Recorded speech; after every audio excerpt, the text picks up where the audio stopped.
Petrol diesel की बढ़ती कीमतों के लिए कांग्रेस जिम्मेदार, विकास न हुआ इसके लिए भी कांग्रेस जिम्मेदार। यहां तक कि जाड़े के मौसम तक के लिए कांग्रेस को दोषी ठहराया जा रहा है। नमस्कार, मैं हूं सुनीता और आप देख रहे हैं डीएनपी इंडिया। दोस्तों, पेट्रोल डीजल की आसमान छूती कीमतों ने आम आदमी का जीना बेहाल कर दिया है। सरकारी तेल कंपनियों ने लगातार तीसरे दिन दाम बढ़ाए हैं। डीजल 30 पैसा और पेट्रोल 25 पैसे प्रति लीटर महंगा हो गया है। देश में कई जगहों पर डीजल का दाम भी 100 रुपए प्रति लीटर से ऊपर रहा है। दाम बढ़ाए जाने की हालिया वजह इंटरनेशनल मार्केट में क्रूड ऑयल के दाम में आया उछाल है। दोस्तों, प्रधानमंत्री नरेंद्र मोदी ने महंगे फ्यूल के लिए पिछली सरकारों को दोषी ठहराया है। फ्यूल के दाम हाई लेवल पर क्यों हैं और सरकार इस बारे में क्या सोचती रही है, आइए इसे उसके बयानों के चश्मे से देखते हैं। प्रधानमंत्री नरेंद्र मोदी ने 100 रुपए प्रति लीटर से महंगे पेट्रोल पर 18 फरवरी को एक राजनीतिक बयान दिया था। उन्होंने महंगे फ्यूल के लिए कांग्रेस की अगुवाई वाली पुरानी सरकारों को जिम्मेदार ठहराया था, उस पार्टी को जिसे जनता ने 2014 में सत्ता से बेदखल कर दिया था। इसके बाद प्रधानमंत्री मोदी ने कहा था कि पिछली सरकारों ने फ्यूल का इंपोर्ट घटाने पर ध्यान दिया होता तो मिडिल क्लास पिस नहीं रहा होता। 2 दिन बाद यानी कि 20 फरवरी को वित्त मंत्री निर्मला सीतारमण का बयान आया, जिसमें उन्होंने पेट्रोल और डीजल में महंगाई को धर्म संकट की स्थिति बताया। वित्त मंत्री ने कहा कि लोगों पर से इसका बोझ घटाने के लिए केंद्र और राज्य सरकारों को मिलकर रास्ता निकालना चाहिए। दोस्तों, इस बीच 22 फरवरी को तत्कालीन पेट्रोलियम मंत्री धर्मेंद्र प्रधान का बयान आया। उन्होंने कहा कि इंटरनेशनल मार्केट में क्रूड ऑयल महंगा हो गया है क्योंकि उत्पादक और निर्यातक देशों ने प्रोडक्शन घटा दिया है। पेट्रोल और डीजल के दाम बढ़ने की एक वजह कोविड भी है।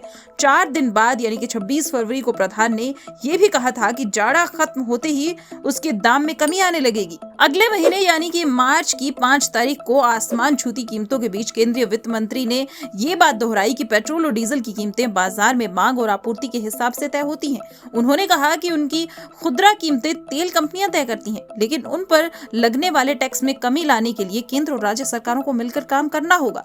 धीरे धीरे गर्मियां भी आ गईं, लेकिन प्रधान के कहे मुताबिक पेट्रोल और डीजल के दाम सस्ते नहीं हुए। इस बीच 14 जून को तत्कालीन पेट्रोलियम मंत्री ने कहा कि फ्यूल में महंगाई जनता पर बोझ बनी है। उन्होंने माना कि इससे लोगों को तकलीफ हो रही है, लेकिन ये भी कहा कि गरीबों को मुफ्त राशन देने और उनके टीकाकरण के लिए सरकार को तो पैसे जुटाने ही होंगे।